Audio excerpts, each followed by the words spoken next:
하나님보다 앞서지 마십시오라고 하는 그 표현이 언제나 저의 마음속에 새겨져 있습니다.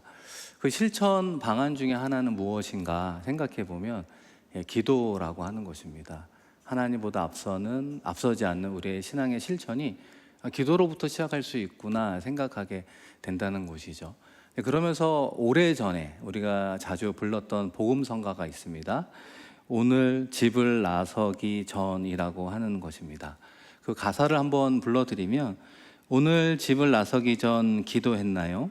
오늘 받을 은총 위에 호소했나요? 기도는 우리의 안식, 빛으로 인도하리. 앞이 캄캄할 때 기도 잊지 마세요. 아마 오래전에 불렀던 가스펠송이 아닌가 생각합니다. 그러면서 한 번 더 나는 언제 기도하는가 라는 질문을 하게 된다는 것입니다. 집을 나서기 전에 기도하는가? 누군가를 만나기 전에 기도하는가? 무슨 일을 하기 전에 기도하는가? 한 걸음 더 나아가 우리는 주의 성전 뜰 안을 밟을 때 가장 먼저 기도하는가? 질문하게 된다는 것입니다. 지난 주일 일부 호산나 찬양대를 위해서 기도하기 전에 함께 읽었던 시편 말씀이 있습니다. 우리 11편 4절인데요. 우리 한번 같이 읽어보겠습니다.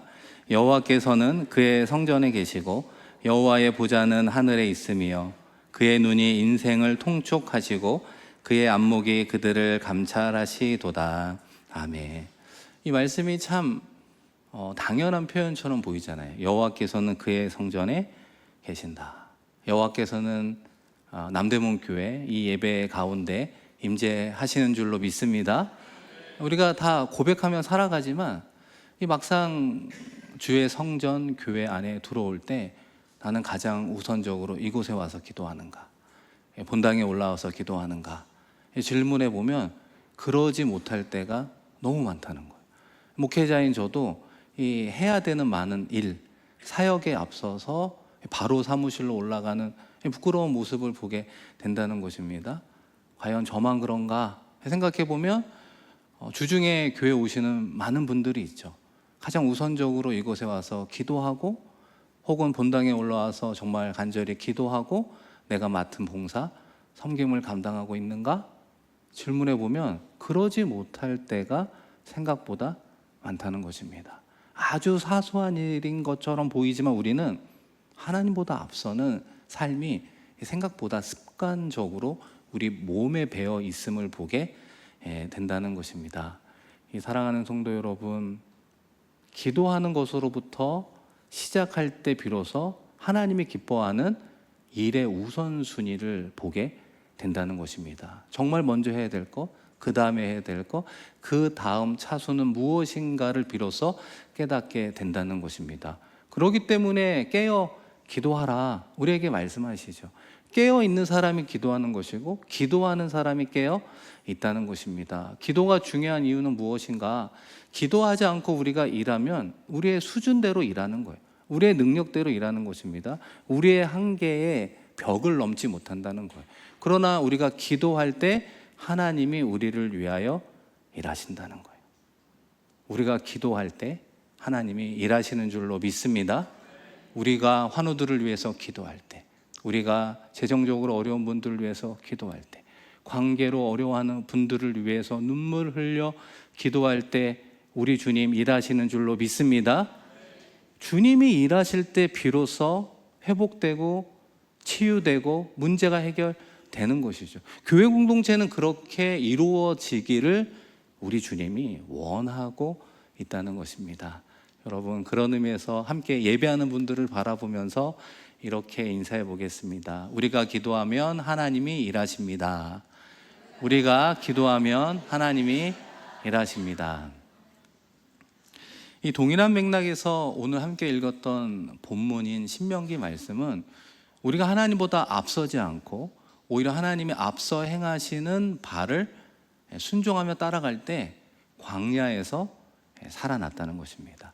그리고 그 믿음과 순종이 가나안 정복 전쟁 가운데 승리를 주신다, 이런 내용으로 구성이 되어 있다는 것입니다. 여러분, 신명기라고 하는 이 성경책은 어떤 의미가 있을까요? 신명기의 신자는 다시 신인, 그러니까 반복하다, 다시 하다, 거듭하다, 이런 신자를 쓰게 된다는 것입니다. 그리고 명자는 명령의 명, 하나님의 말씀인 것이죠. 그러니까 신명기는 어떤 의미냐면 하나님의 말씀을 다시 반복하여 이스라엘 백성들에게 가르치다, 그런 내용을 담고 있다는 것입니다. 그러니까 이스라엘 백성들이 광야에서 40년간 유리방황하면서 1세대들은 다 죽었습니다. 그리고 2세대들이 지금 모압 광야 앞에 서 있는 것입니다. 모세로부터 지난 40년에 있었던 일들을 회고하고 앞으로 가나안 들어가서 어떻게 정복 정쟁을 할 것인가 전망하는 내용을 이 모세를 통해서 복습하고 있다는 것입니다. 그렇기 때문에 신명기는 크게 두 가지로 구성이 되어 있는데, 하나는 앞서 말씀드린 것처럼 과거에 대한 회고가 담겨 있어요. 어떻게 이스라엘 백성들을 하나님이 40년간 인도하시고 일하시고 보호하여 주셨는가. 그리고 두 번째는 그런 하나님을 체험했지, 가나안 정복 전쟁 가운데 너에게 승리를 주실 거야, 전망이라고 하는 내용이 담겨져 있다는 것입니다. 그래서 첫 번째 이제 회고 파트를 한번 생각해 보려고 하는데요. 우리 한번 문장 같이 읽어보겠습니다. 하나님은 불과 구름으로 이스라엘을 인도하십니다. 하나님이 불과 구름으로 이스라엘을 어떻게 하셨다고요? 인도하셨다. 이스라엘 백성들이 출애굽한 이후에 200만 혹은 250만 명이라고 추정하고 있다는 것입니다. 광야에서 하루하루 살아간다는 것은 정말 기적과 같은 이야기이죠. 먹어야 되는 양식, 마실 물, 그늘을 찾기가 참 힘든 광야, 이 사막에서 어떻게 살아갈 수 있겠습니까? 그런데 오늘 신명기 1장은 그 중에서도 하나님의 강력한 임재를 무엇으로 설명하고 있는가?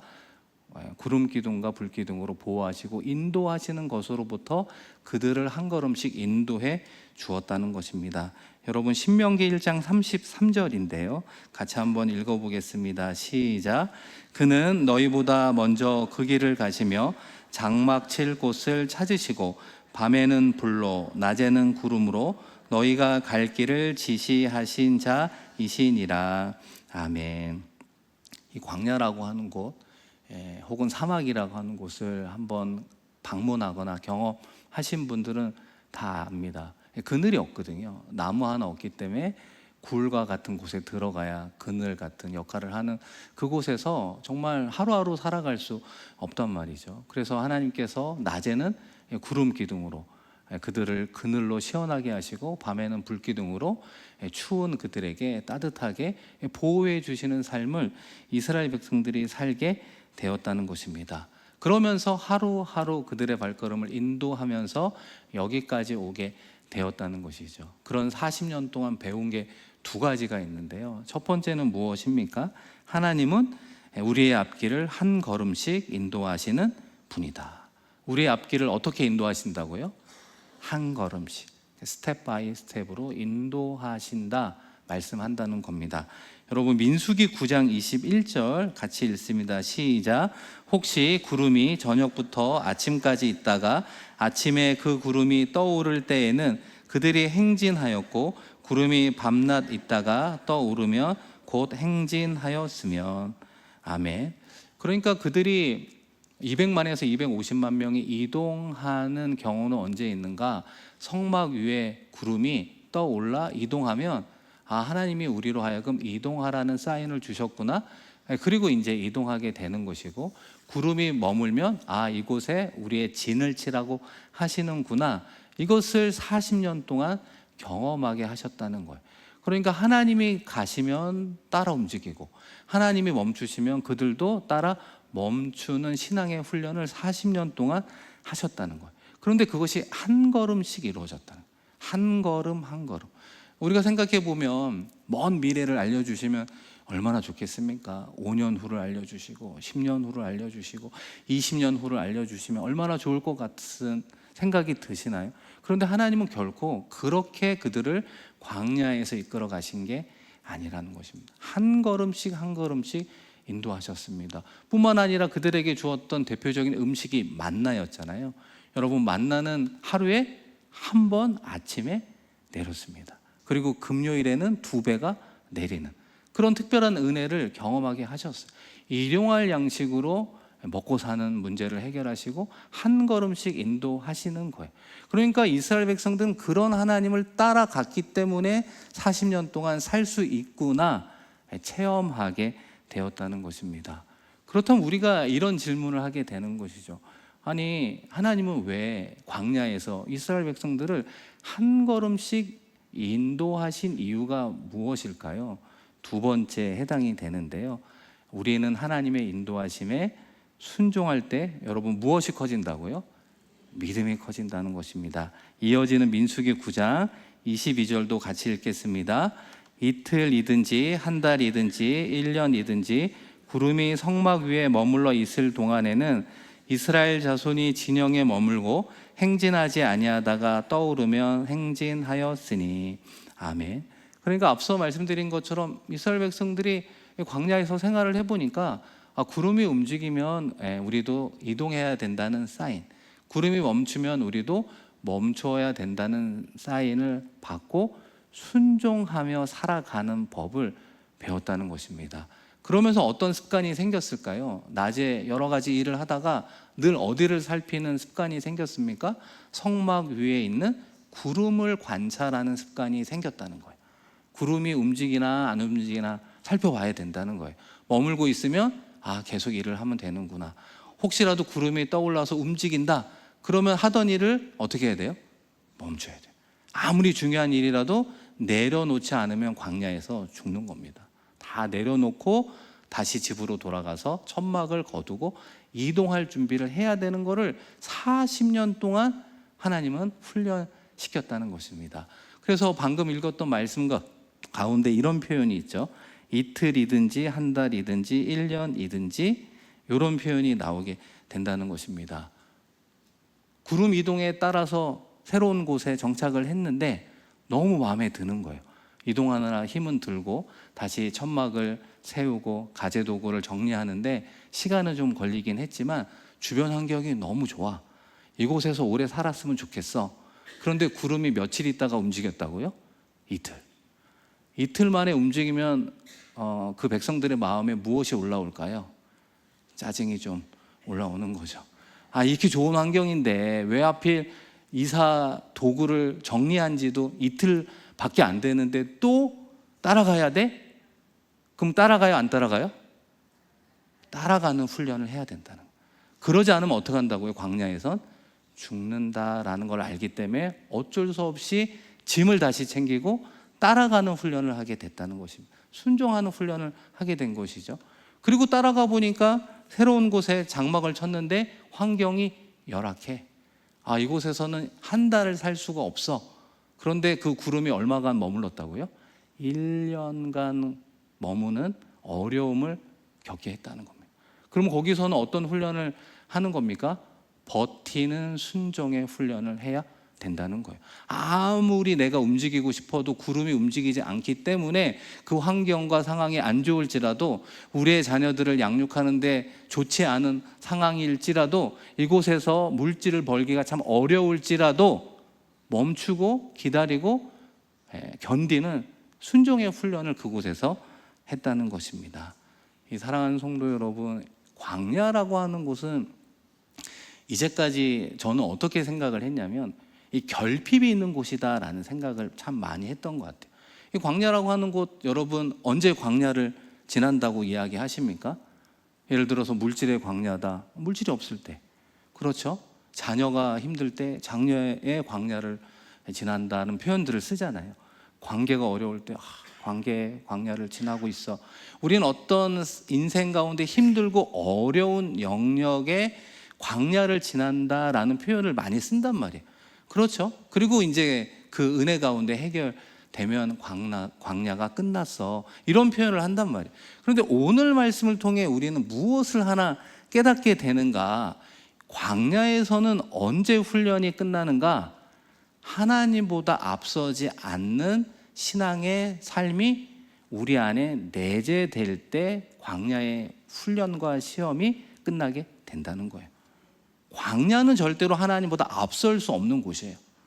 그런데 내가 속한 광야의 영역 속에 내가 여전히 앞서기 시작한다? 그 광야는 끝나지 않는다는 거예요. 물질의 광야 가운데 있는데 내 방식, 내 능력대로 계속해서 물질을 번다? 그 광야는 끝나지 않는다는 것입니다. 관계의 광야 가운데 있는데 내 방식으로 관계를 풀어가려고 시도하면 그 관계의 광야는 끝나지 않는다는 것입니다. 광야는 결코 하나님보다 앞설 수 없는 영역임을 오늘 말씀을 통해 우리에게 이야기를 하고 있다는 것입니다. 오늘 말씀 속에서 우리는 광야에서 무엇을 배워야 하는가? 세 가지가 있는 것 같아요. 첫 번째는 기다려라. 그죠? 기다려라. 두 번째는 견뎌라. 그렇죠? 세 번째는 무엇일까요? 준비하라. 여러분, 우리의 인생 가운데 하나님이 모든 이들에게 광야를 허락하신다고 저는 생각합니다. 아마 여러분 가정 가운데 우리는 아무런 광야가 없습니다, 영적인 오아시스만 누리고 있습니다 라고 말하는 가정은 22년 목회하면서 한 번도 본 적이 없어요. 다 광야를 통과하고 있어요. 그런데 그 광야를 통해서 우리에게 무엇을 주님께서 메시지를 전하고 있는가? 기다려라. 하나님의 때를 기다리고 하나님의 때를 위해서 견디고 하나님의 때를 위해서 준비하라. 하나님께서 우리 모두에게 주시는 메시지라고 하는 것입니다. 여러분, 왜 그럴까요? 광야가 끝나고 이스라엘 백성들은 새로운 환경 어디를 맞닥뜨리게 되었을까요? 가나안이었습니다. 가나안에서도 역시 믿음과 순종으로 나아갈 때 하나님이 승리를 주셔라고 하는 하나님의 선한 인도하심에 대한 믿음과 순종이 없었더라면 이스라엘 백성들 2세대가 요단강 건너 가나안에 갈 수가 없었다는 것입니다. 어떻게 아낙 자손과 같이 거대한 자손과 싸워 이길 수 있겠습니까? 40년 동안 하나님의 신앙의 훈련을 통해 그들 가운데 믿음이 있었다는 거예요. 순종하면서 하나님이 앞서 일하시고 가나안에서는 앞서 승리를 주실 거야. 그 믿음과 순종이 있었기 때문에 결과적으로 가나안을 얻게 된 것이 아니겠습니까? 사랑하는 성도 여러분, 저도 작년에 이제 한 1년간 안식년을 보내면서 이제 다양한 경험들이 있었다 말씀을 드렸잖아요. 뭐 쉼을 누리기도 하고 기도원에 가서 부르짖는 기도도 하고, 그리고 또 매 주일마다 남대문 교회처럼 이 도심 주변에 있는 교회들을 여러 번 탐방하면서 부흥하는 교회가 있고 조금 쇠락하는 교회를 보고 배우는 경험을 하게 하셨다는 거예요. 그러니까 짧게 1년의 시간 속에 하나님은 우리로 하여금 기다리고 견디고 준비하게 하시는 거예요. 그리고 때가 되면 하나님이 그 환경을 열어 주신다는 것입니다. 그리고 준비된 그 사람을 통해 하나님이 사용하시어 하나님의 나라를 세워 가신다는 것입니다. 여러분, 어떻게 그것이 펼쳐지게 될까? 회고를 넘어 전망이라고 하는 부분인데요, 하나님은 우리를 위하여 싸워 무엇을 주신다고요?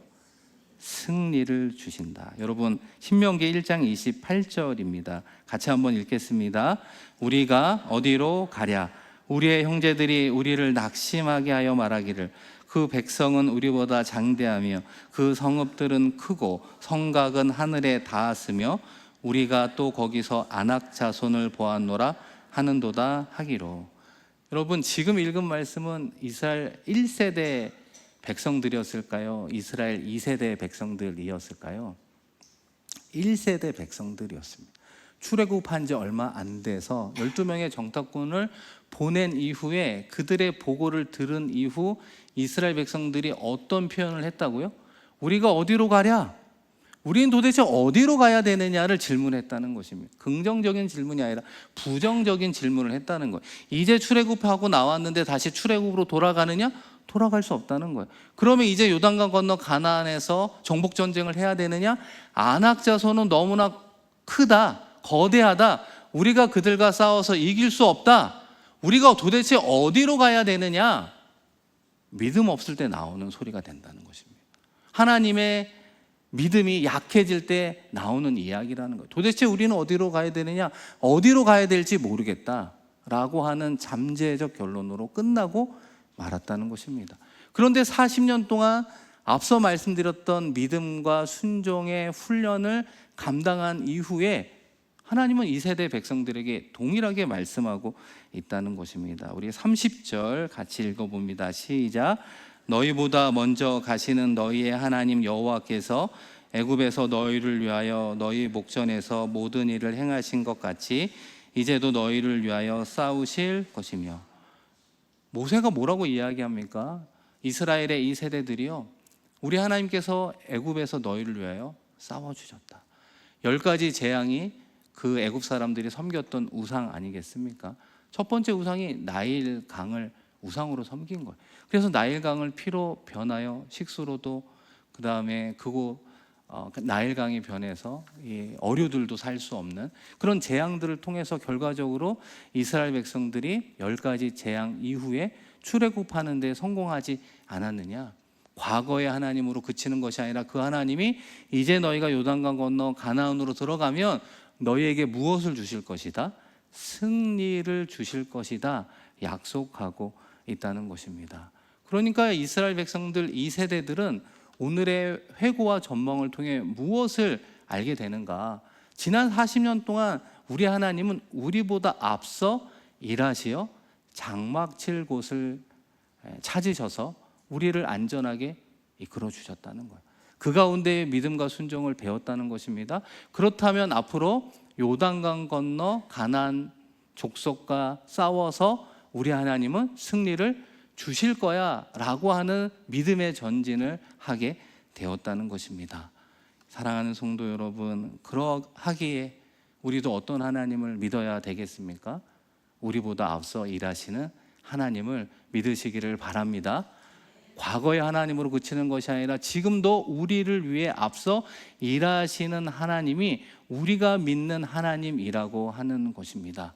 우리의 삶의 자리에 광야를 통과하면서 힘들어하는 가정 가운데 하나님은 무엇을 예비하시느냐? 만나를 예비하고 있다는 것입니다. 메추라기를 예비하고 있다는 것입니다. 어디로 가서 어디에 머물러야 되는가 알지 못하는 이들을 위해서 앞서 장막 칠 곳, 머물 곳을 알아봐 주시는 하나님이 우리의 하나님이신 줄로 믿습니다. 영적인 싸움이 있었던 가나안의 전쟁처럼 우리의 삶의 자리가 얼마나 치열한 전쟁이겠습니까? 공부하는 우리 자녀들은 학업도 어떻게 보면 치열한 전쟁의 자리이죠. 연구원으로 일하는 분들 밤낮 열심히 일하며 연구하는 그곳, 열심히 일하는 일터와 사업장도 정글과 같이 싸우는 그곳, 하나님이 어떤 하나님으로 우리에게 만나 주신다고요? 우리보다 앞서 일하여 싸워 승리를 주시는 하나님이시구나. 우리가 믿음으로 체험할 때 그 하나님이 우리의 하나님이 되시는 줄로 믿습니다. 중요한 건 무엇이냐? 우리에게 그런 믿음이 있느냐가 중요한 거예요. 여러분, 여러분의 10년 가운데 우리보다 앞서 행하시고 우리보다 앞서 싸워 승리를 주시는 하나님에 대한 굳건한 믿음이 있으십니까? 믿음이 없으신 것 같아요. 여러분 있으십니까? 그 믿음대로 되는 거예요. 재림의 주님이 무엇을 보겠다고요? 너희에게 믿음이 있느냐? 그 믿음은 죽은 믿음이 아니라는 거예요. 살아있는 믿음, 그 살아있는 믿음으로 가겠느냐? 살아있는 믿음으로 우리의 인생을 맡겨보겠느냐? 살아있는 믿음으로 우리의 인생을 하나님께 맡기면 하나님이 우리의 인생을 온전하게 책임져 주십니다. 그런 체험이 없기 때문에 우리는 작은 믿음을 가지고 살아가는 인생의 신앙의 패턴에서 벗어나기가 어려운 것 같아요. 사랑하는 성도 여러분, 남대문 교회 주변도 상황과 환경이 바뀌어 가고 있지 않습니까? 조금은 불편하고 어려울지라도 5년이 지나고 10년이 지나면 남대문 교회 환경이 지금보다 훨씬 좋아질 것입니다. 그렇죠? 남대문 교회를 위해서 우리 하나님이 일하여 주실 것입니다. 남대문 교회를 위해 싸워 주실 것입니다. 궁극적으로 승리를 허락해 주실 줄로 믿습니다. 그러기 위해서 우리가 무엇을 키워야 되는가? 그 기간 동안 기다리고 견디고 무엇을 준비해야 될까요? 믿음을 준비해야 되는 거예요. 어떤 믿음? 살아있는 믿음. 어떤 믿음이요? 진짜 믿음. 어떤 믿음이요? 큰 믿음. 주님이 인정할 만한 믿음을 준비할 때 믿음대로 되는 줄 믿습니다. 그 믿음을 우리 주님이 우리에게 요구하고 있다는 것입니다. 그러면서 이스라엘 백성들과 우리에게 결론적으로 주시는 이 말씀이 하나 있습니다. 여러분, 신명기 1장 31절인데요. 우리 한번 같이 읽어보겠습니다. 광야에서도 너희가 당하였거니와 사람이 자기의 아들을 낳는 것 같이 너희의 하나님 여호와께서 너희가 걸어온 길에서 너희를 안으사 이곳까지 이르게 하셨느니라 하나. 아멘. 우리 하나님이 불기둥과 구름기둥으로, 때로는 만나와 메추라기로 장막 칠 곳을 알아봐 주시는 하나님, 때로는 눈동자와 같이 지켜주시는 하나님, 푸른 초장 쉴만한 물가로 인도하시는 하나님, 우리가 목자와 같은 하나님을 고백한단 말이죠. 그러나 우리의 인생을 뒤돌아보면 참 많은 사고, 사건, 아픔, 그 고통과 그 고통에 따른 눈물에 대한 경험들이 우리 가운데 있을 수 있다는 것입니다. 그러다 보면 이런 하나님에 대한 믿음이 조금은 무너지는 것 같고 금이 가는 것 같고 어느새 작은 믿음의 소유자로 전락하는 것 같습니다. 그런데 오늘 읽은 말씀은 우리에게 무엇을 이야기하는가? 긴 호흡으로 우리의 인생을 한번 뒤돌아보라는 것입니다. 전체적으로 우리의 인생을 뒤돌아보면 정말 하나님이 우리를 아들로 여겨 우리를 안아주셔서 마치 광야 40년의 순간순간은 괴롭고 힘들고 눈물 지었지만 지금의 장소로 우리를 안아 이동하여 주셨구나. 그분이 우리의 하나님 아버지이시구나. 그것을 모세는 이스라엘 백성들에게 그리고 우리에게 말씀하고 있다는 것입니다. 그분이 우리의 아버지, 아빠가 되어 주신다는 거예요. 여러분, 그 믿음이 있으면 무엇이 두렵고 무엇이 무섭겠습니까? 그렇죠. 그 아버지 하나님에 대한 믿음이 없기 때문에 불안해하고 걱정하고 근심하고 있는 것 아닙니까? 중요한 점은 무엇인가? 하나님은 믿음을 통과하면 통과한 사람들을 통해 하나님의 놀라운 역사를 이루어 가신다는 거예요. 이스라엘 백성들 2세대들과 1세대들의 가장 큰 차이가 무엇이었습니까? 1세대들은 홍해를 건널 땐 홍해가 갈라져 있었어요. 그리고 그냥 살기 위해서 건넜던 경험을 소유한 사람들이었습니다. 그러나 40년 동안 믿음과 순종을 훈련하고 2세대들이 요단강을 건널 때는 어떻습니까? 범람하는 요단강이었잖아요. 그런데 법궤를 맸던 제사장이 믿음으로 그 물을 밟을 때 요단강이 갈라졌다는 거예요. 믿음으로 밟는 가나안 땅을 하나님이 그들에게 주었다는 것입니다. 결과적으로 우리가 속한 삶의 모든 자리는 우리가 얼마나 큰 믿음을 가졌느냐, 우리가 얼마나 진짜 믿음을 가졌느냐, 우리가 얼마나 주님이 인정할 만한 믿음을 가졌느냐, 그 소유에 달려 있다는 것입니다. 그런데 우리 하나님은 어떻게 우리의 인생을 이끌어 가시는가? 살아있는 믿음, 진짜 믿음, 큰 믿음의 소유자로 인도해 가신다는 거예요. 아브라함이 믿음의 조상이 되었던 건 100세의 아들 이삭을 낳았기 때문에 그런 거예요.